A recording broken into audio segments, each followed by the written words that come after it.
This episode is sponsored by the Bridge to Recovery, a nonprofit program on 115 acres near Bowling Green, Kentucky, a tranquil place where they've been changing lives for over 40 years.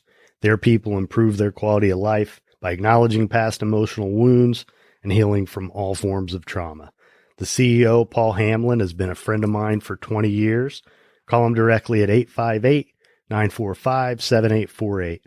That's 858-945-7848. Or you can learn more about the Bridge to Recovery by clicking the link in the show notes or visiting thebridgetorecovery.com. Thank you for listening to The Path to Authenticity. My name's Tom Gentry. I think of this show as the opposite of small talk.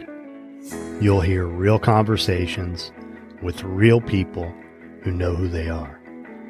We talk about what makes them who they are, how they became who they are, and how we might become truer expressions of who we are. This is Lucia Capacchione. I'm Jen Conway. I am Mimie Langlois. I'm Sarey Ruden. I'm Terry Shapiro. I'm Jasmine Estevez. This is David Paul. This is John Thomas. This is Dr. Lalitaa Suglani. Hi, I'm Amee Quericoni. I'm Tyson Stark. My name is Brian Phillips. I'm Donna Marks. I'm Paul Hamblin. This is Joan Marineau. My name is Dani LaBarrie. I'm Hannah Uhler. I'm Eric Bricker. I'm Kevin Peterson. My name is Deniz Mustard. I am Tyrell William Lisson. I'm Spencer Reece. Hi, this is Mike Milligan. Hi, I'm Olga Rocha. Hi, I'm Tiffany Warner. This is Michael Weiner. This is Craig Havighurst. This is Lauren Artress. I'm Jessica Baum. I'm Anthony Guilbert, and this is The Path to Authenticity. And this is The Path to Authenticity. And this is The Path to Authenticity. And this is The Path to Authenticity. And this is The Path to Authenticity. And this is The Path to Authenticity.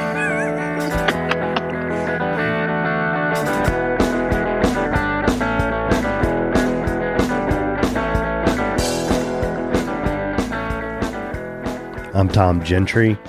Thanks for listening.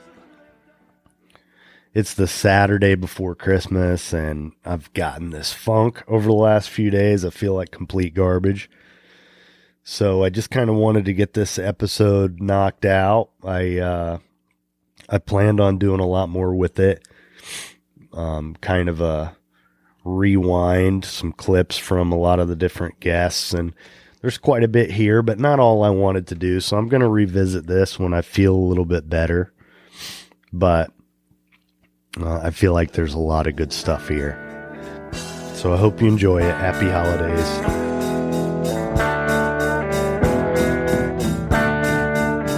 Just the product of some bad seeds. Just some guys. So has that been a pattern of your life to kind of find yourself in these situations where you feel unprepared, and has that happened many times? It has happened, yes. It has happened quite a few times. I got a job at Mattel handed to me years later. Someone heard me speaking at a Montessori conference and from Mattel, and they hired me to develop a whole product line there. And I really didn't think I was qualified, even though I had the design background, the early education background. And there were some bumps in the road because I didn't like the way they were field testing toys in a hermetically sealed room in their offices at the corporate headquarters. I thought that was totally unrealistic. So I had to tussle with them about how I was going to field test the toys I was designing. And I finally got permission from them to field test in nursery schools and in private homes with real children in real situations, and not being ushered into a room and given a toy to play with, which is totally unreal. Right.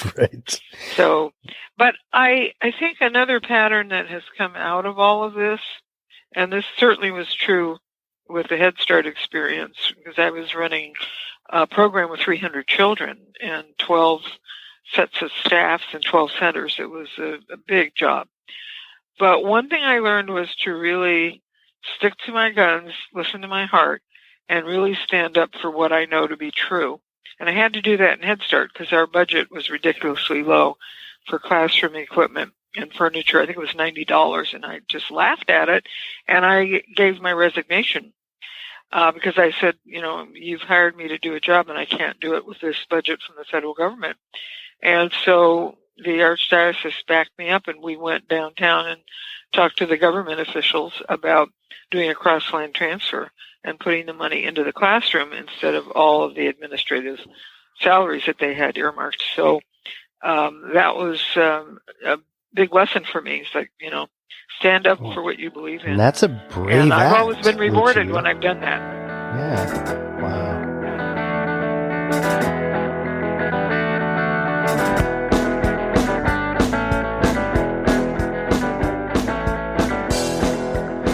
It was pretty exciting to take a microphone in the field and bring back sound and cut it up and do narrations and, go record field audio and ambient sound. And it was really, I was all about it. So I've done radio since about 2005.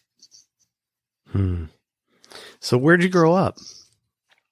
Durham, North Carolina. That's right. Your dad was a law professor. Yeah, Dad was at Duke, and I was there my whole growing up, and only left after to go to college in Chicago, which also had some family ties, but also I love that city, and I love the Cubs, and I love the blues scene, and I love the food scene, and I love just the lake, and it was just the right place to go, Northwestern University. And then it was off to back to Durham, Washington, D.C., a year in Little Rock, Arkansas, and then Nashville since 1996. Wow. So that's 23 years in Nashville. Now, I got to rewind a second here, and you're a Cubs fan. So what do you think about the whole Joe Madden thing? Good move for Theo to get rid of Joe Madden, you think? I was taken aback by it. I realize this has been a frustrating year or two, but I don't see how you let go a guy with that kind of, command and charisma and respect. And I thought he was going to be, a 10-year, 15-year, long-time manager. And I think they might have panicked a little bit. Yeah. I was surprised too. I watched a little bit of their last game, until they were down by 8 in the third inning. But, yeah, it's been bad these last few weeks. Yeah, absolutely. Unambiguously bad. But I heard I have the MLB package, and I didn't get a Chicago broadcast, but so one of the St. Louis announcers says, something about Joe's last game, and I'm thinking he must mean the last game of the season. It can't be his last game. And then I started seeing the stuff on social media at the end of the day. And I was surprised too, for all the same reasons that you were, but the fans who are in agreement with it, they talk a lot about all the lineup changes, and I can see, and these last few weeks have really been terrible. I mean, they just tanked, and it for a moment I started to remember what it was like to be a Cubs fan before they won the World Series. It was pretty rough, Yeah. And the last few weeks was a little bit of a taste of that. So we'll see. We'll see what happens. But it's good to know there's another Cubs fan out there. Well, I grew up around the Braves too, being from the South, and they were the team that was on TV. And I grew up I was old enough to see Hank Williams. Excuse me. Oh no, that's great. I wish I was old enough to see Hank Williams. I was old enough to see Hank Aaron break the home run record as a boy. So I have a Braves hat right next to me here, and I'll be rooting as always for the first World Series for them since '95. So that's just the product of bad seeds. When I moved home to Detroit in late 2009, I was single and on all the dating apps, and started getting a ton of ridiculous messages. And I don't know if it was Michigan, if it was my age, if it was just random, or, I don't know why, but I would just start screenshotting them and saving them. So then this couple years ago, 2.5 years ago, I received a really terribly cruel message from a guy that I'd actually been on a date with. So it's a little different than the other stuff where they're just messages from strangers. I'd been talking to this man, and I don't know what happened, but it ended up that we weren't going to go out on a second date. And I said I wasn't interested. And he wrote me back, "You're an angry, mean, single, drunk loser who will never have children, never contact me again, you whore." And like when he wrote that, it just really like, it was almost poetic and comical, but cruel. There were all these things. And it was in that moment, like I remember this very vividly. The light bulb went off and I said, I'm going to design this. I'm going to use my, ad agency graphic design background and just start designing, prints out of this text and out of all the other screenshots. I had a collection of about 20 and not just from dating apps, but from ex-boyfriends and random things that I just had saved because that's what I did for some reason and still do. And that's just how it started. I just took these words that were intended to hurt me and they did hurt me. But when I remember the moment when I laid them out in Illustrator and I looked at the words in a scripty font and I just started laughing and I was like, what? Like it just something, I don't know, something just made sense. And I was like, this is incredible. Like not the design, but just the idea that what he said was now something different than what he intended. Yeah. And like I took the power away from it, but kind of just made it better in a way. And it just, I don't know. And then I just started doing it nonstop, like with all these messages I had that I had been saving. And meanwhile, I'm still on the dating app, still single, and to this day, single and on the dating apps. And so it happened organically. And I don't troll. I don't instigate. I've never once messaged the person first.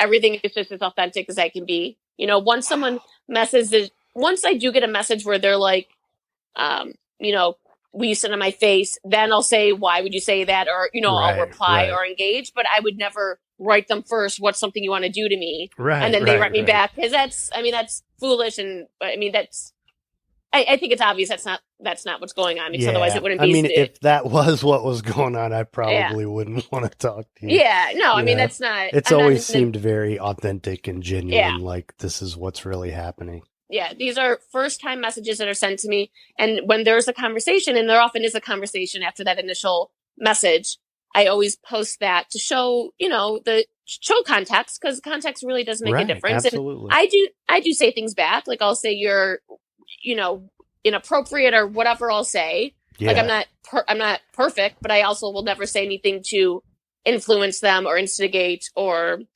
take any material that is, I don't know, feel like not authentic to the experience. So it's really just goading them.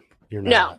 Yeah. It just, then I'm becoming an internet troll, and that's not what the project's, it wasn't, starting out, it wasn't starting out as a project. It was just starting out as me taking these screenshots I'd saved and turning them into something else. Yeah. So that's how it started. So, you came to call it the art of online dating, which is, it's really funny too. It is.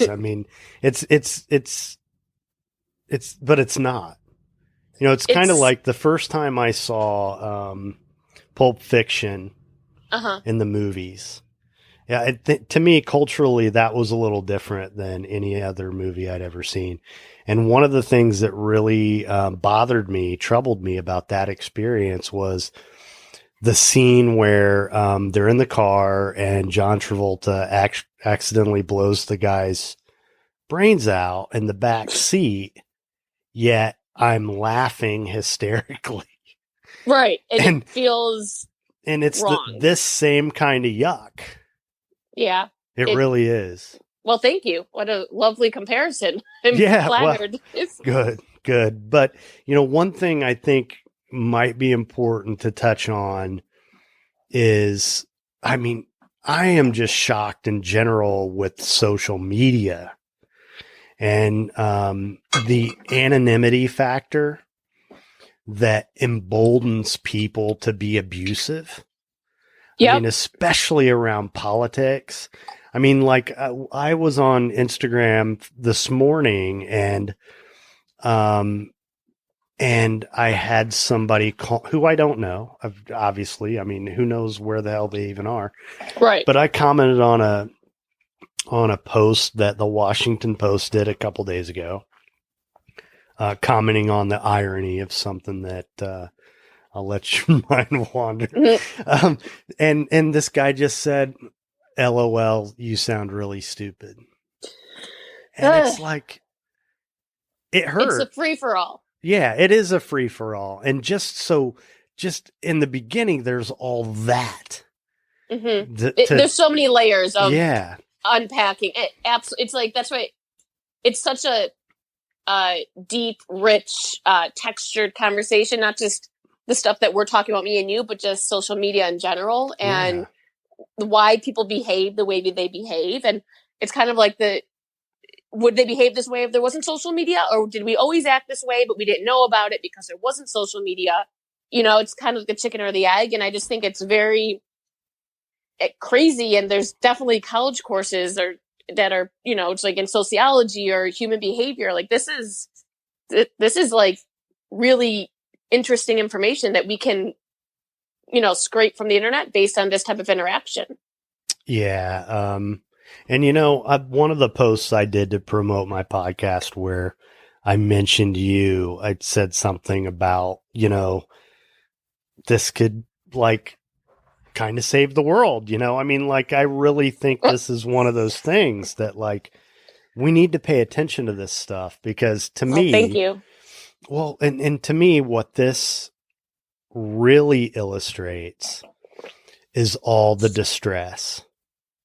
Because, you know, men don't just, I mean, people who are okay don't do stuff like this. And if it wasn't coming out this way, they would be kicking their dog.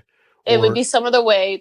I totally agree. This is like the tip of the iceberg, or the little part. This is the only part that we see, but there's so much stuff going on and building up, and it's manifesting itself in different ways.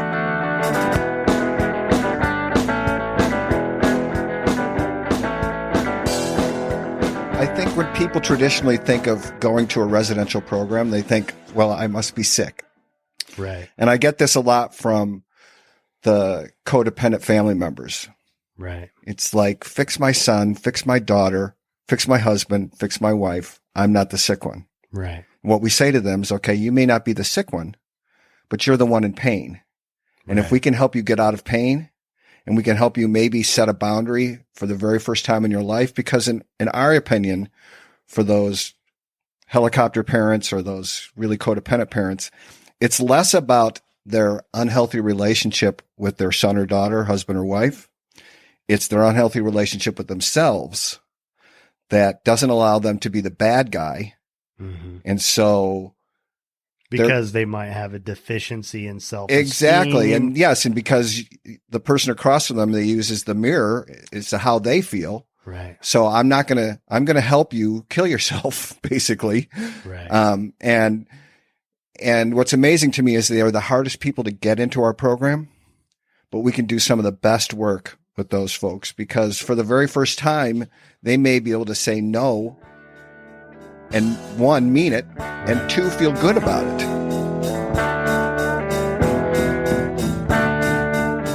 Just the product of bad seeds. I'm excited, but also, you know, of course, I'm a little worried. You know, that's natural. And of course, I'm worried about what people are going to think. What are they going to say? I know my parents are very anxious. Yeah. I'm sure they'll appreciate hearing you laugh that way too. Yeah. So it is very exciting, but I'm also extremely nervous too about how people are going to respond to it. I get that. You know, I mean, as we're recording this, I submitted the first episode of this podcast today to be released on iTunes, Stitcher, Google Play tomorrow. Nice. So, I can totally relate because, you know, I'm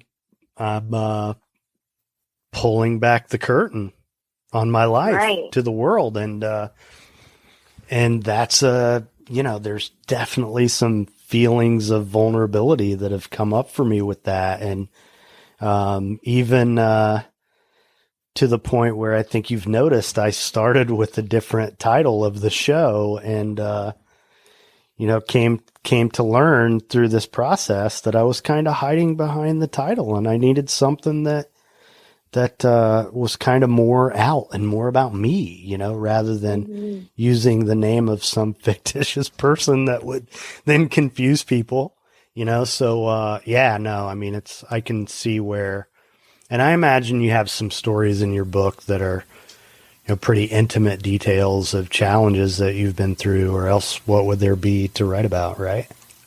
Right. Yeah, exactly. And I think some people call it, it's almost like a vulnerability hangover. Really when you put yourself out there authentically and vulnerably for the world to kind of, respond to. So, but the benefit of it, of course, is the people that get epiphanies and aha moments from listening and learning from the experiences. And I'm actually glad that you did that, because I'm looking at my calendar today and I'm thinking, wait, was his name Tom or Billy? Right. Well, it's, I have this, first of all, I'm a Kurt Vonnegut fan. I mean, I write and I love to read, and I don't know if you know, but Billy Pilgrim was the protagonist in his Pulitzer Prize winning war novel that's called, oh my God, am I going to forget it? Slaughterhouse-Five. And he's just like the quintessential guy on a search for meaning in life. So that's what that was about. And, because that's me, I'm looking for the answers, and that's part of what this show is about. And, but the problem was, instead of what I really wanted it to be about is authenticity, authentic people like you and people who I can talk to who can help me and everybody else become increasingly authentic. And so, at some point as I'm getting ready to launch this thing, I'm thinking, I need to promote myself here. And also, I don't need to have to tell this elaborate story of how this show, what the title means. I mean, I could just say what it actually is. It's about the path to authenticity. So yeah, I mean, the whole vulnerability thing. But you know what? And this is a good point too, because I had to go through that. I had to feel that uncertainty, and I had to be scared, and I had to walk through the fear. And I think that's what, that's one of the huge benefits of doing this kind of work, is that we get to work on ourselves. And actually, when we help other people, we're healing ourselves as well, as I'm sure. Oh, yes. And I've learned that so much of whatever is going on in my life, and it doesn't matter in what area, but whatever is going on is completely a reflection of what's going on inside.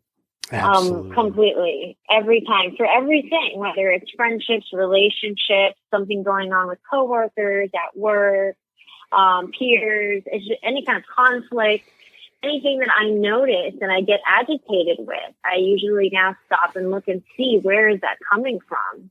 Yeah. And even with the clients too, sometimes it's interesting how I might attract certain people at certain times of their lives, depending on what's going on with me metaphorically or something in my own life. Yeah, it's pretty crazy how that works, isn't it? Yeah. And, in a sense, I mean, we're always creating our own reality anyway. So whatever we're seeing in a person is what we're projecting onto them. Right. It might not necessarily have anything to do with the reality. Mm-hmm. So, yeah. Wow. We could go really, really deep, couldn't we? We're kind of getting there. I love it. We could. I love those kinds of conversations. Me too. And that's another reason why I wanted to do this, because I'm not a small talk guy. I've never, it's agonizing to me, especially if it's with someone who I don't want to be talking to, or I'd rather be doing something else. But conversations like this, I could have all day and night. you know, where Yeah, you you actually can get to learn- learn about somebody. And something. Right. Right. That's exactly what I'm saying too. Yeah.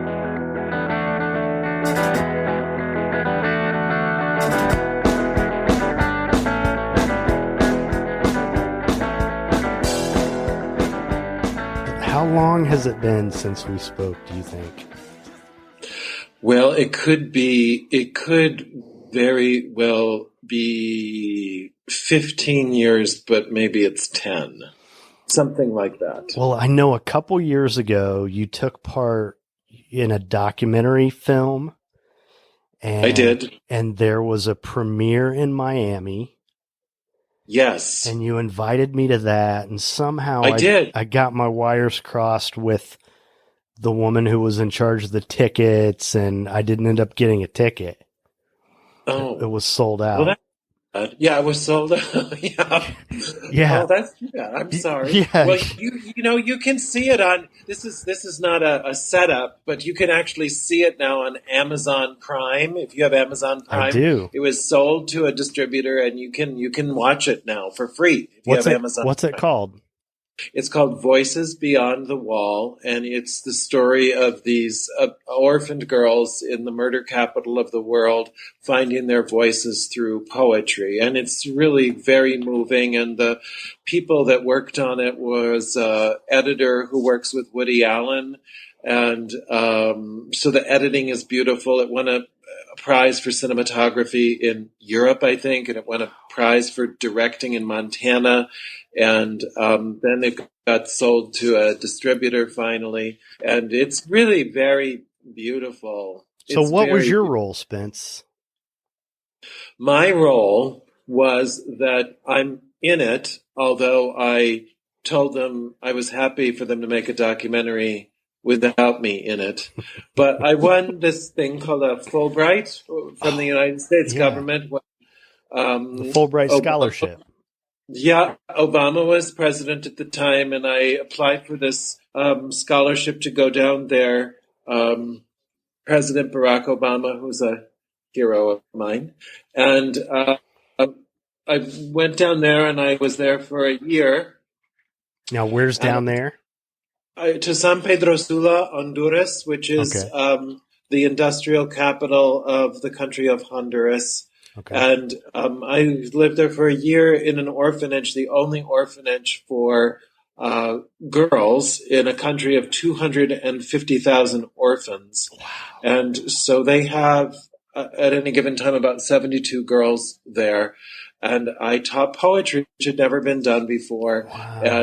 And then I got this film crew involved because I thought we needed to make a documentary film, although it was kind of naive because I knew absolutely nothing about filmmaking at all. But I fell into God was just really with me because I fell into the hands of an amazing director and team, and they made a really smart, beautiful film.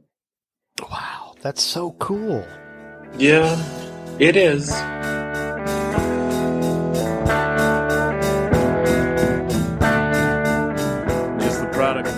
Thank you for taking the time to talk to me. I appreciate it as well, and I'm grateful. Absolutely. And, I found you on Instagram. Yeah. At some point several months ago. Yeah. And first of all, I loved your accent, so I'm not going to lie. That was part of the attraction. You know what? People from America seem to love the Birmingham accent or the UK accent for some reason, but people here are just like, you need to change your accent. Yes. Well, it's funny because I was on a business trip a couple days ago with a friend of mine who is from London, and I've kind of been talking to him about this whole process of creating this podcast, and I had mentioned you to him, and he said, he asked where you were from. And he said, "Oh, I bet she has a Birmingham accent," And so I pulled up your feed, and yep, that's it. There's the accent. And I knew that I'm too ignorant to know what that accent is, but I knew it was distinct. There was something regional about it. I wasn't sure what it was, but I knew you would Now explain you it know. to me. Now you I know. close that loop now. Yeah.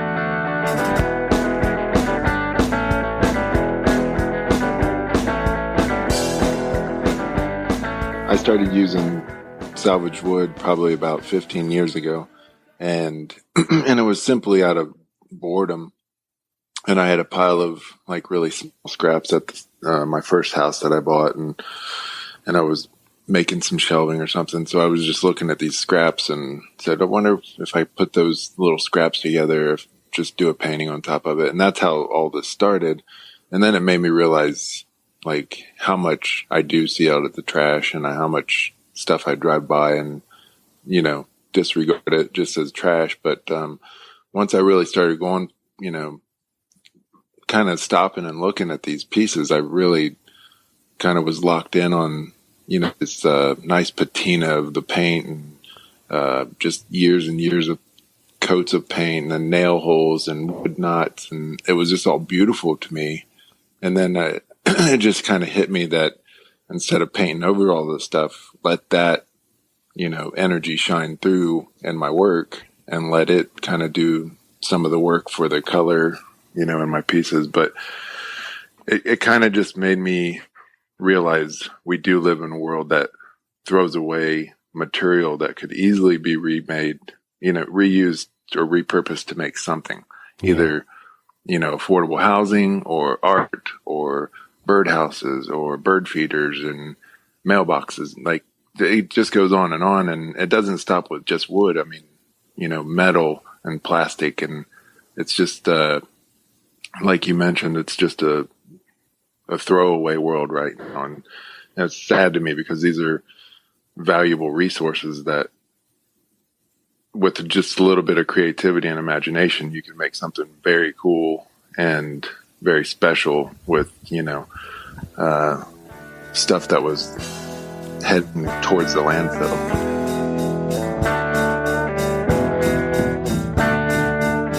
Just the product of bad seeds. So you were born in 1935 in Quebec City. Yes.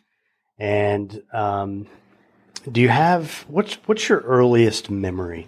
I will tell you, it's the day I was born. No, really. You can remember. Oh yes, the day oh yes. And I one day I asked my mother. I said, "Mom, I had the vision the day I was born, and it's really very clear in my memory."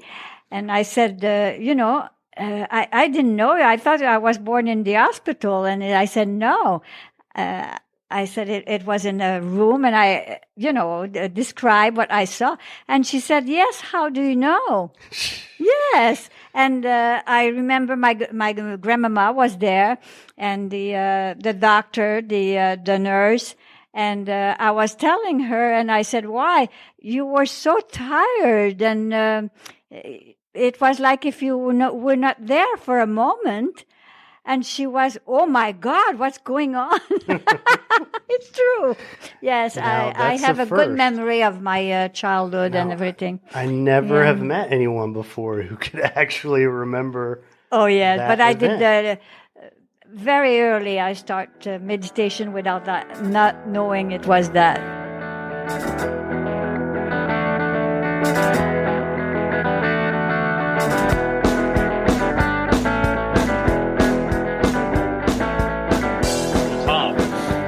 As a journalist, you kind of buried the lead.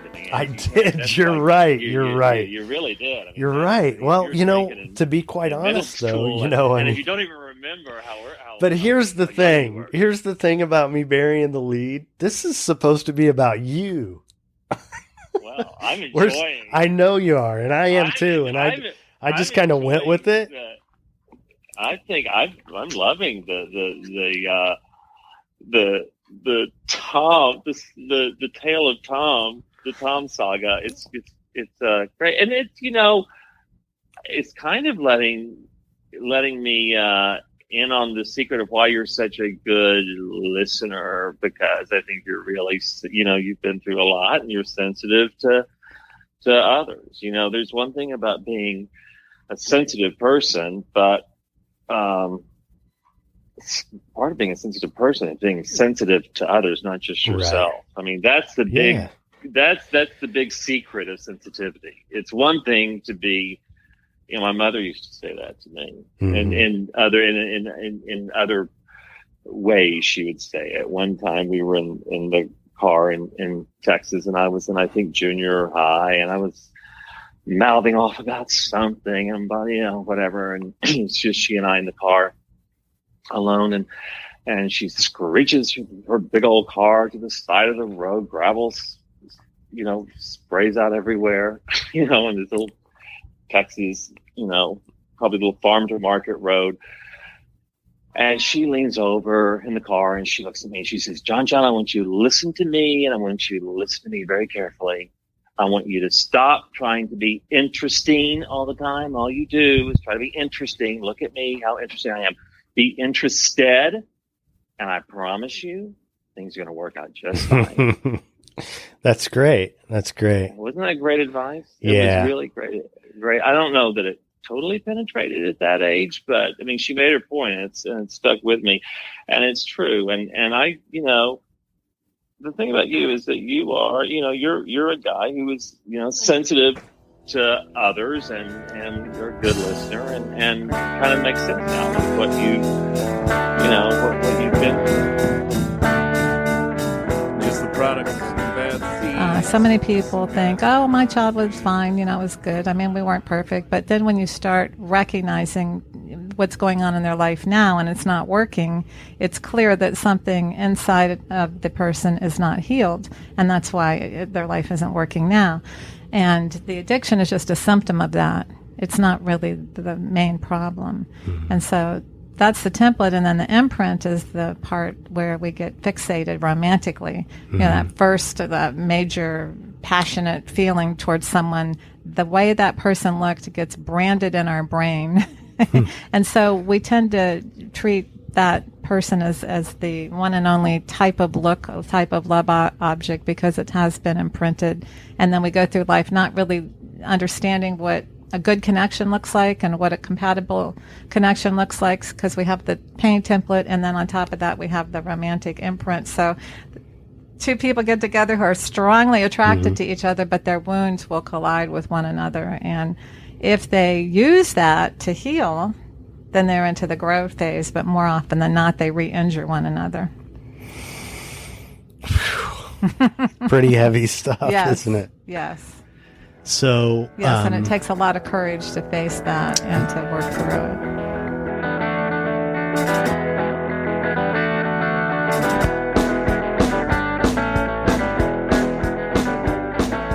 Notes from the Drift, number 28. Once we were wilderness people, grand nomads in search of wet clouds and green forests.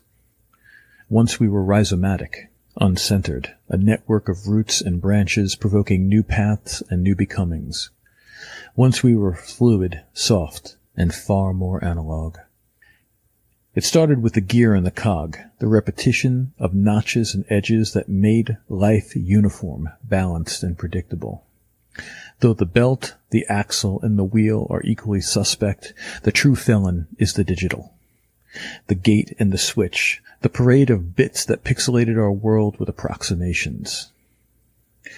The Sunday polyester crowd dreams itself from Africa to the stars, from man to machine. They've appraised and rated us, data farmed, sorted, packaged, and filed. We eat off our screens the sterile delirium from which we are reborn, approximated citizens. Our machine is a false generosity, the tool that became the promise of luxury, an expected ease we've all become entitled to. The machine lacks the mysterious function of spontaneity. Its promise is the predictable, all rhythm, no riffs. A confluence of grand grooves and microcosmic improvisations, the drift makes no such promise. It moves without moving and rests without resting. Once we were grand nomads, moving in time with the drift. Though we no longer practice the old ways, we're still closer than we realize.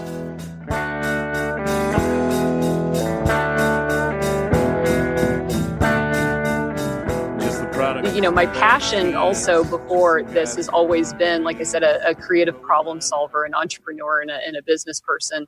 And, one of the things that I started to do in the last few years actually, was start coaching, teaching other people, and predominantly women business owners.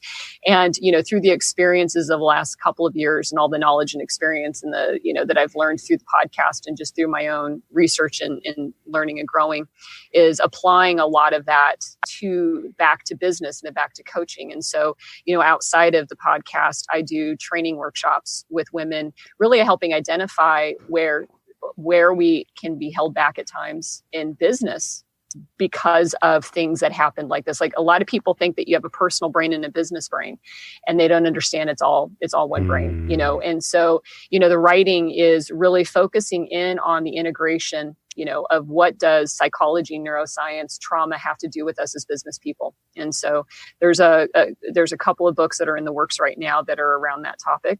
And it's because, women are substantially financially disadvantaged in this country. And it's because men are jerks and they won't pay us more. There's a whole lot at play that they're expecting it to take 40 years before the salary gap is even closed. And that's a whole nother generation and a half, 2 generations right there. And it doesn't have anything to do with whether or not there's laws and legislation in place to be able to change that. It has a lot to do with what we're talking about. It has to do with a culture and society that is formed. Culture doesn't just happen. It's a creation of the interactions of the people living in it. And if the people living in it are dealing with unresolved, unhealed traumas and an unawareness or lack of awareness of what those are, then they're evolving a culture that fits that. And that culture, if we start to dismantle that culture by each working on ourselves individually, becoming more self-aware about what our experiences are, how we engage and interact with other people, how to see other people through the same lens that we now see ourselves, then we can actually start to shift culture. And then those cultural changes can actually, start to balance the scales out. But my sweet spot definitely is, because I'm a woman, I can speak from this. I've lived this life. I've walked, wore the skin. I've been viewing the world through this filter. And I'm always, surprised by how much harder women have desires and wants to be more successful in business, but some of them are unable to turn the corner. And when I work with them and coach with them, I find out a lot of times it has to do with a lot of the same crap I dealt with. They don't see it yet. And we're learning and teaching them about that. And so that's where the writing is really, the things that you'll see, coming up in the near future will be in that path and that vein right there. Because I also like to teach and I like to coach and, and I like to, so I want to be able to go from, the books back into these workshops in these sessions and work with, groups of people, men and women alike, to help change, not just, here's how you are now, but let's get practical. Let's figure out how to apply this into, these parts of our lives. And business and career is really big because that's where the money's made, and what does the money do? Money gives you options, it gives you options to be more philanthropic. It gives you more options to spend time with your family. It gives you options to see the world. If you can start to help people through their businesses, either to be entrepreneurs or in their careers, I think that you see a big ripple effect, from that. So.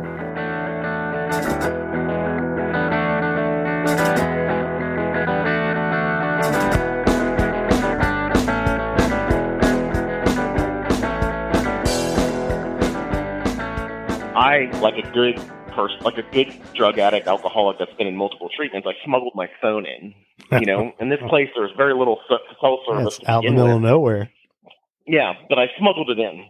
And at night, I found this spot that that had like 1 bar of cell service. And of course, I had a rehab romance. 38 acres of land, and you found the 1 square foot. Yeah, I'm like upstairs holding my phone up in the air in the dark, getting this 1 bar. Yeah. To text this girl who I don't even remember her name. We only knew each other for a couple of days in detox, the rehab romance, Yeah. And that was my outlet because I was in this place of being in treatment yet again. And every time it gets worse, right? Because you can only keep that negative self-talk at bay for so long. And then it just explodes on you. And so I had to find an outlet. I didn't have drugs or alcohol. So I went to the next best thing, the 5'5" blonde-headed Lortab. And And I got called out. I got, caught more or less. But one of the guys, the brothers in the program, so one of the other clients there, brought it up in group. Like, hey, man, like, we don't think you should have your phone. And the counselor, I'll never forget this. The counselor just kind of looked at me and he said, you know what? He's like, I'm not going to take your phone. He's like, you're an adult, but like, when is enough going to be enough? Like, when are you going to just stop playing this game? And I'm sitting there thinking to myself, oh man, these guys have no idea. I got my phone. They're going to let me keep it. And by the next morning, I went up and handed my phone in. Mm-hmm. And he had communicated with me in a way that was so different than what I had experienced before, because it was always me versus them. Mm-hmm. And it was always trying to figure out a way to circumvent the authorities. And he spoke to me, and he spoke to me more than just logically and intellectually in my head. He spoke to my heart, and he spoke to me in a way that caused me to ask that question. When is it going to be different? Mm-hmm. Like, when are you going to stop?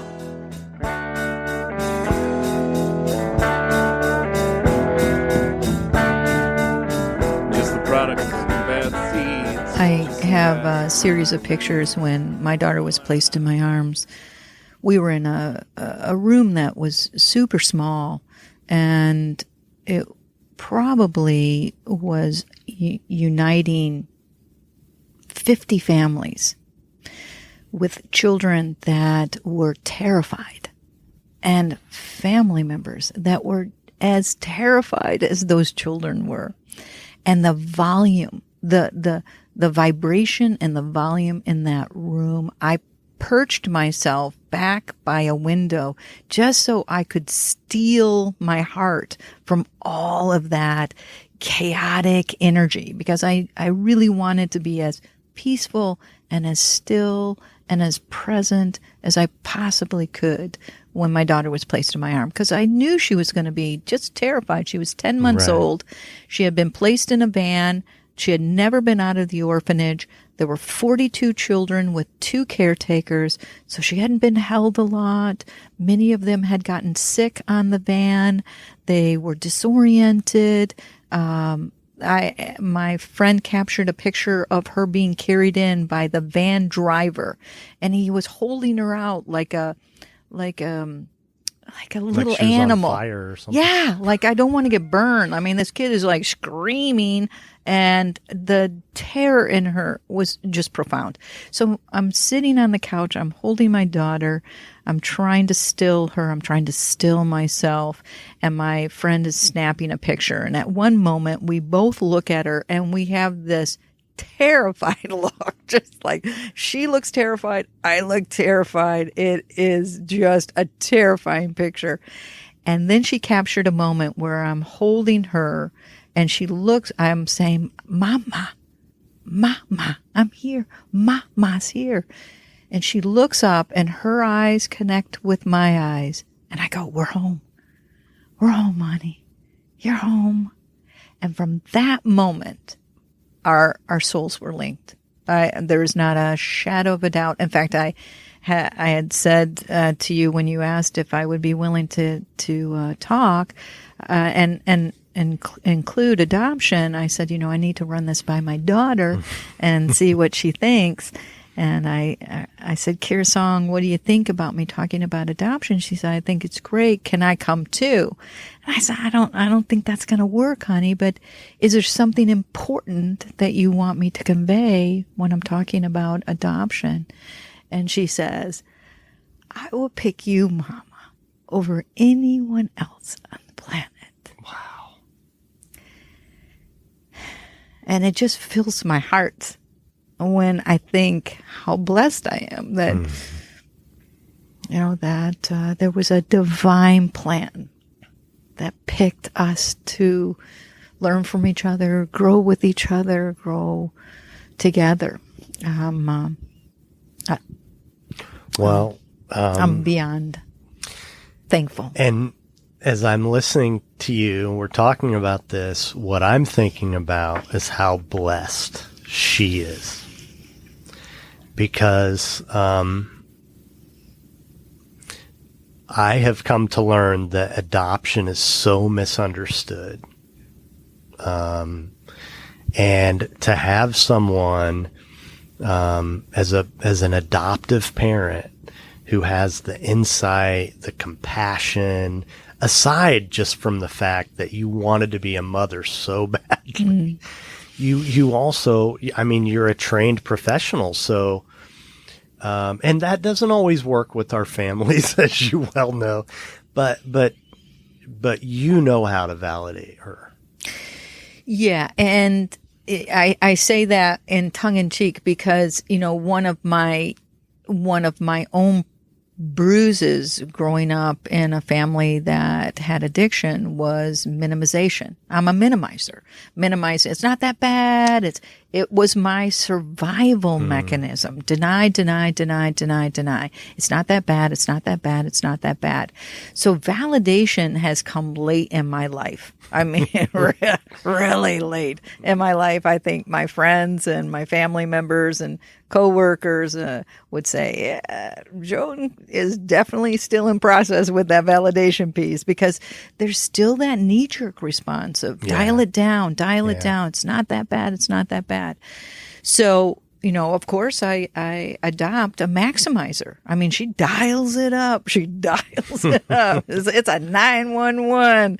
Yeah. You know, if something happens where she can't get her shirt on, like this morning, she couldn't get her shirt on, and the screams coming out of the room, and I'm like, oh my God, okay, validate. It just doesn't come. The first thing is like, come on. Are you kidding me? Come on, song, you can get your shirt on. So that old saying that the shoemaker's kids goes without shoes, I know as a therapist, many therapists I know have kids that are not doing that great. So, you know, to continue to remind myself that, and I've told people 100 times, I don't work with kids. That is not my specialty. Anytime one of my clients say, you know, one of my kids is having a difficult time, would you see him? I'm like, I don't work with kids. Let me give you some great referrals. It's not that is not my strong suit. And I believe you probably helped me in that way over the years. Yeah. It is, the thing that I am grateful for is that I've been teachable. I've been curious. I attend an adoption support group. I meet with other parents. They are amazing at validating me around, that happens and it's okay. Because for me, the anxiety around, is this normal? Am I making mistakes here? To have other parents say, yeah, I went through that too. Or, that happened as well. Just once again, no different than that woman who was sitting on the windowsill in that adoption center, just trying to still my own anxiety around not doing it right.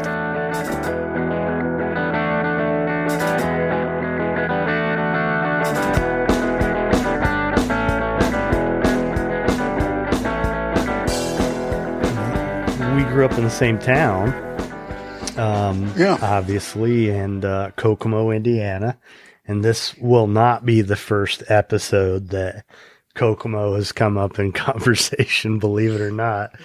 It has, but yeah, and which, you know, got me kind of thinking, you know, I didn't realize this, but, you know, I love music. I've always loved music, and I have a family member down here who's also, well, obviously from Kokomo, and we usually buy each other records or something for Christmas. And I was down in this used record store down here a couple years ago. And this guy he's a really great collector. He only really has good stuff. But I saw this blues record by this guy named Kokomo Arnold.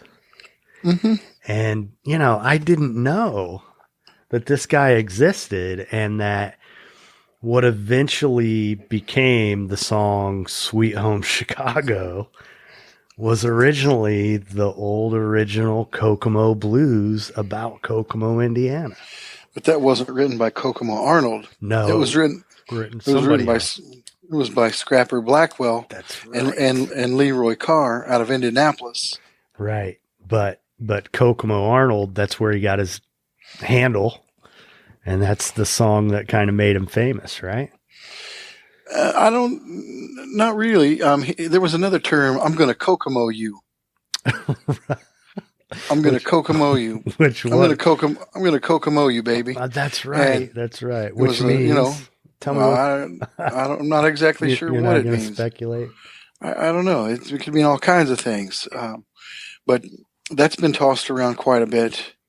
But the song that Robert Johnson snagged from to write Sweet Home Chicago, and Robert Johnson hadn't even been to Chicago, I don't believe, when he wrote Sweet Home Chicago. But he had heard the song Kokomo Blues by Scrapper Blackwell and Leroy Carr, who were out of Indianapolis, who wrote several songs that Clapton recorded on From the Cradle, the blues album that Clapton put out. Lots of famous tunes. They didn't get famous for their own songs. A lot of times they got famous because they were great songwriters and collaborators.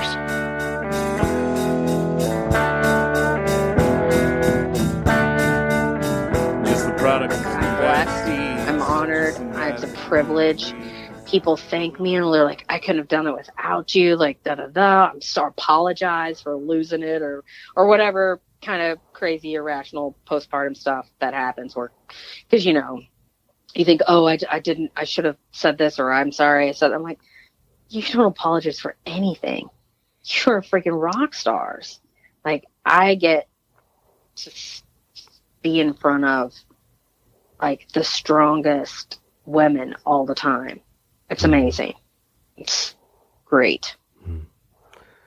Well, with that, I should say that I feel privileged that you took part in this with me, not only being on the show, but this is the first telephone interview I've done. And,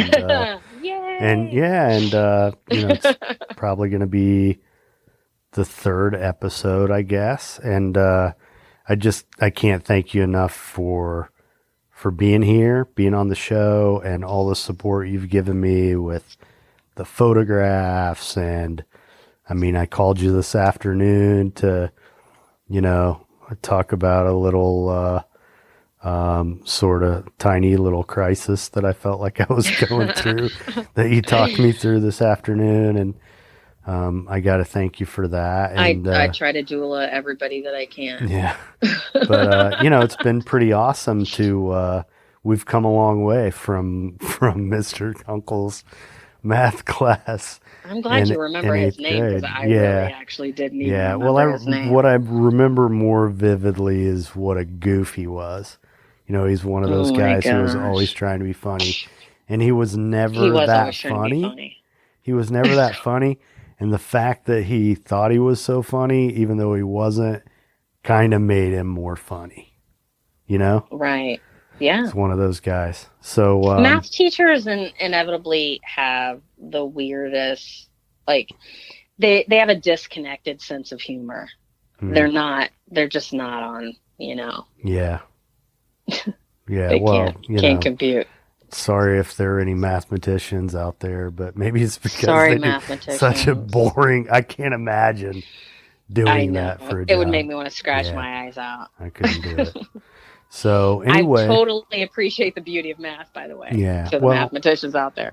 Well, I hope you're happy with how this has gone, and I hope that it'll help you in some way, and I hope that I'm sure we'll come up with some topic to talk about for you to come be on the show another time. Right? Does that feel like pressure or something? Does that feel like pressure? No, I hope not. I didn't mean it that way. No, of course, I always enjoy talking to you, and I hope, I think we could have a lot to talk about. This has been great. I'm super excited. I'm glad to see. I'm excited where this is going to take you, and look forward to listening to the different guests. You're going to have so many interesting people, and I am appreciative and honored that you think that I was interesting enough to get on here, talk about. Well, if there's one thing I didn't even use the V word. I didn't even use the V word. Well, you could have. What's the big deal? I'm joking. I wouldn't have had a problem with I always that. throw that out to my I'm not couples afraid immediately. of that. Like, you are going to hear me say vagina a lot because see, you worked it in, didn't you? I totally had did that to. On purpose. I had to get it in. I just had to get it in. That's okay. I'm a dual and a birth struggle. Like, that's my business.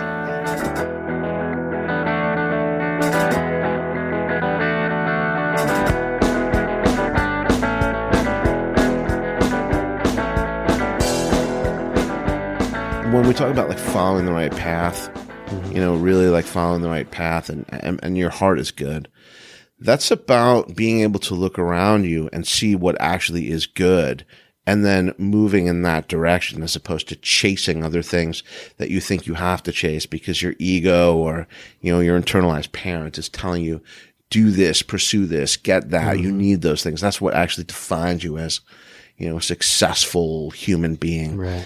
And when we're constantly in pursuit of that voice, it doesn't lead us in the right direction. When I approach the world in a more natural way, in a more like open and curious way, the things I want start to arrive. You know, I feel like I become open and I attract the people that I want and create, you know, cool opportunities to have meaningful interactions like this. Right. Actually. All right. So let's not go any further before we like kind of formally, get this thing going, because this is what I end up doing is getting into these great conversations and it's like, fuck, I haven't started yet. Well, the cool thing is like I am such a talker. Like I have hours and hours of this. Yeah, I have hours. Okay. I'll do this until I fall asleep. Until I stop you. All right. Yeah. So the first thing I want you to do is say, I'm Eric Bricker and this is the path to authenticity. I'm Eric Bricker and this is the path to authenticity. That's, you know, the last time I told the guy that was the best, but now I'm serious. That was great, dude. That was professional right there. Well, thank you.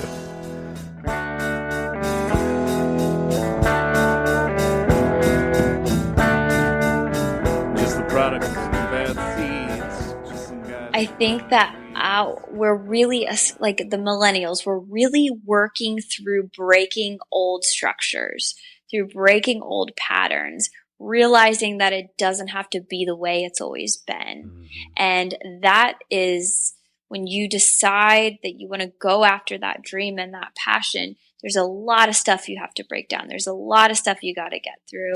And that's why having someone in your corner who sees you, who understands you, who can see through those blocks that are coming back up that you're trying to work through, those fears that aren't really real, that aren't yours, all of these things, when you can have somebody in your corner that you trust and that sees you, guiding you through that, then you grow and you evolve so much quicker.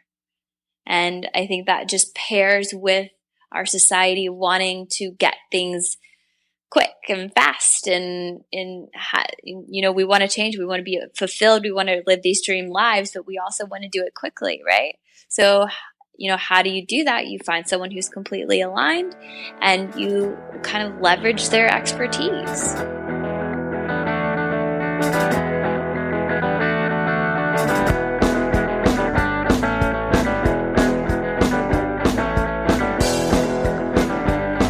One of the things that I've learned over the years is, you know, to see myself less and less, to look upon myself less and less as flawed and more of as someone who started out perfect and, you know, got that grime and the cracks and the dirt and, you know, was just a diamond that needed to be polished.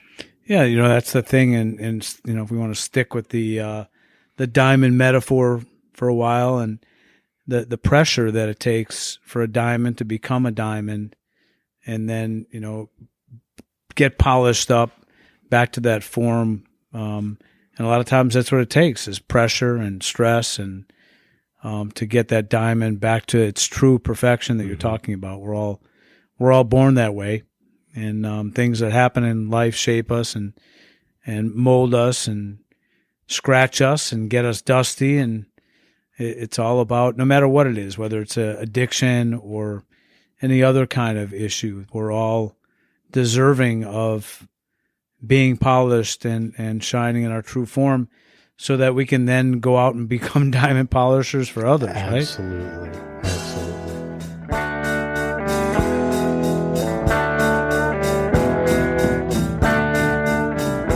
Product of bad seeds.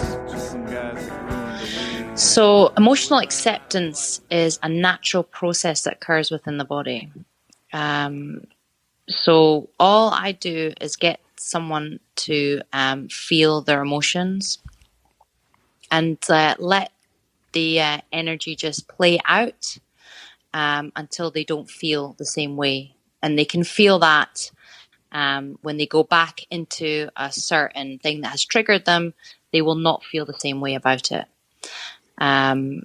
It's very, very simple process. Everyone can do it. And we just try and teach the simplicity of it. It is literally just feeling your emotion. Mm-hmm.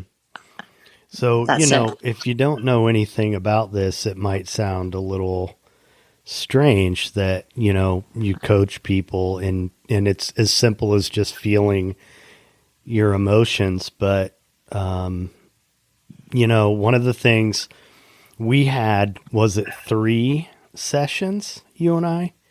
I think we only did 2. It was 2 or 3 sessions that we had a while back when I first asked you to be on the podcast.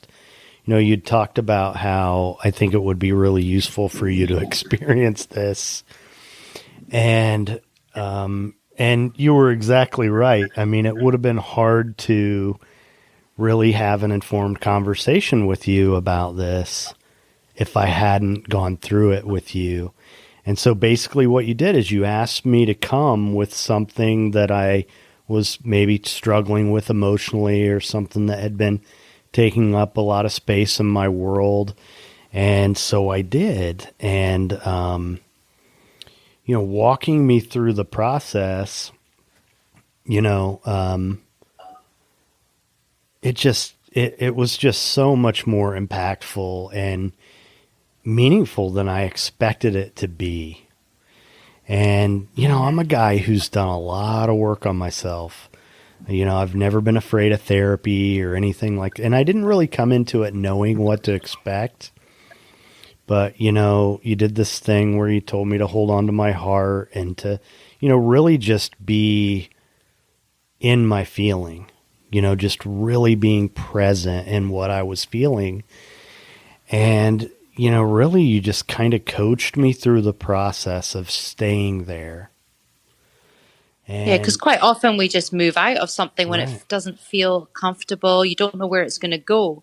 But actually having someone there to go, you have to stay through this and it's going to be good. Mm-hmm. So you're reeling me back in. And every time you do it, I'm kind of thinking, this isn't doing anything, And this goes on for about 20 minutes.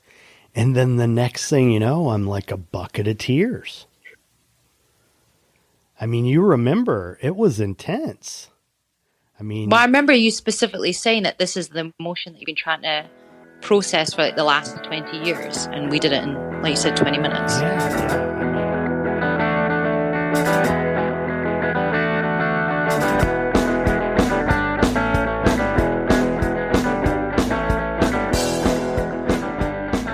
The Last Waltz was initially conceived to be kind of a farewell concert for the band. Now, the band had been a group for roughly 16 years, and prior to being the band, they were a backing band for rockabilly legend Ronnie Hawkins, playing the bar circuit from Ontario all the way down the East Coast into the south of the U.S., and then they became Bob Dylan's backing band when he went electric. Mm-hmm.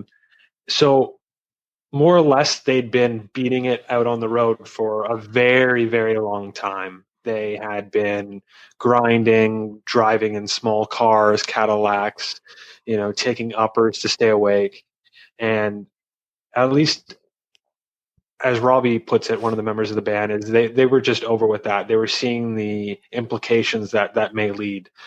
This was in an era where a lot of their peers had died and were dying at very young ages, like Janis Joplin, Jimi Hendrix, and even some of their friends that were still alive were dealing with it, including members of the band. So The Last Waltz was conceived as this kind of finale concert, and that they were going to stop live shows, they were going to stop touring, and they were going to become a studio band, much like the Beatles originally. And that project kept on getting bigger. They thought at first, let's play it at the Winterland in San Francisco, much like we did our first show in 1969, and kind of have it end where it started. But before long, it became a bigger production. Martin Scorsese, the famous film director, got involved. Now you had this film, this documentary, and it was going to be the first of its kind, because I'm pretty sure it was the first film, concert live documentary film shot on 35 millimeter, mainly because the technology wasn't there for continuous shooting at that length of time.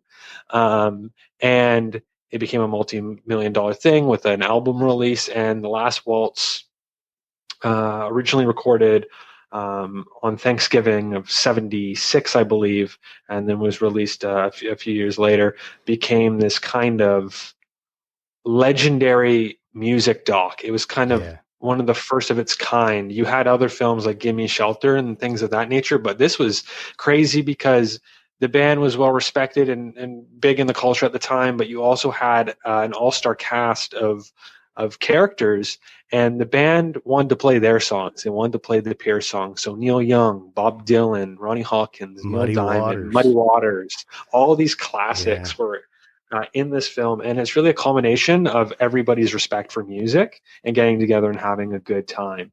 And that, regardless of what anybody says about that film, post it coming out and so many years later, it really kind of left a mark, not only on cinema, but kind of kept the band always relevant and finding a new generation of fans coming back after they discovered that film, whether it's because they discovered the music or Bob Dylan, or they were like huge Martin Scorsese fans and they wanted to check out his filmography and found The Last Waltz and found this kind of weird group. And they're like, this is an amazing film. It's kind of helped them to stay relevant.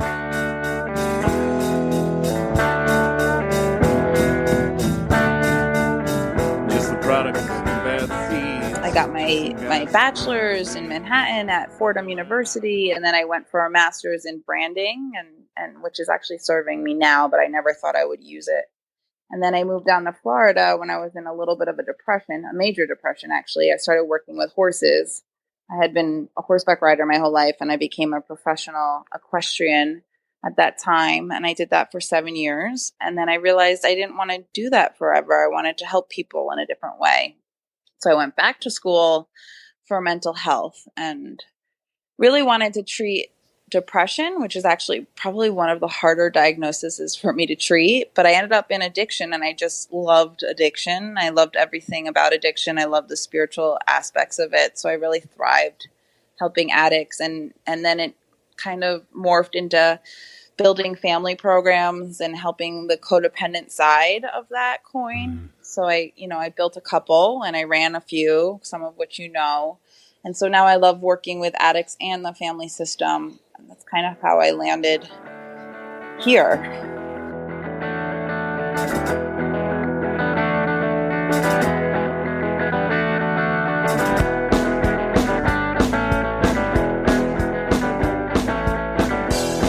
And I think especially as guys, we have all this pressure to, okay, what are you going to do with your life at 18 years old? And we're like kind of expected to know, which is a total crock of shit, man. Right. I mean, exactly. the and reality you have to is commit to it. we reinvent ourselves. Yeah. And it took me a long time to figure out that there wasn't something wrong with me for not knowing. And that really who I am is the guy who just kind of feels my way through life and responds to things. And that works for me. You know, it does. It works for me. And then the way to kind of refine that for me is to just aim for certain types of people. You know, if I just find my people, then the opportunities will present themselves. And I just have to show up for it. And at the end of the day, it boils down to, what do I want to do?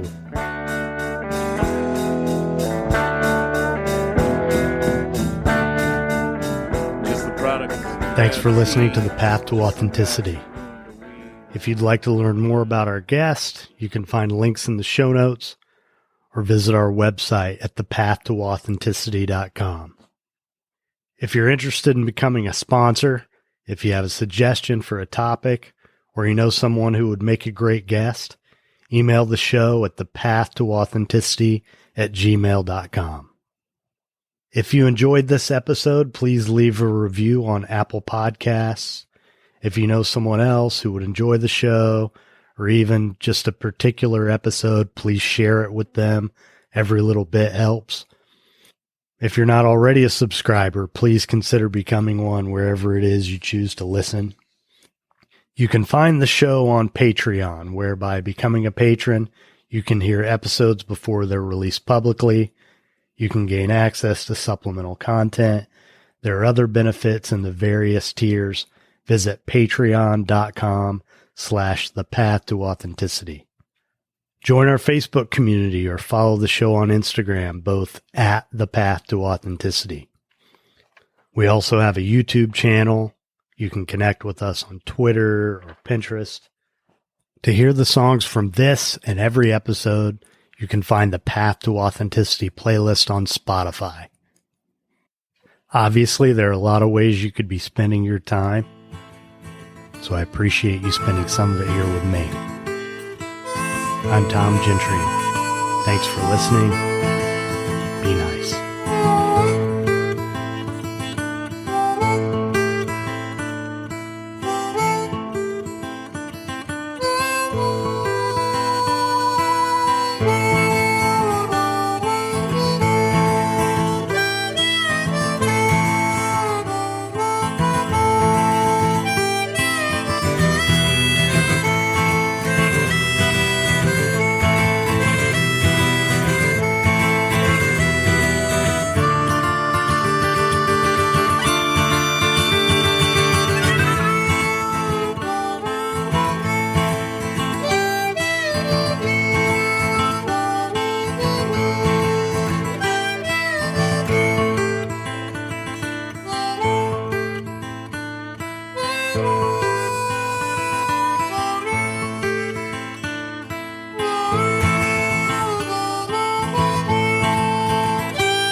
The Path to Authenticity is powered by Equivox. For digital marketing and web design services, visit equivox.com.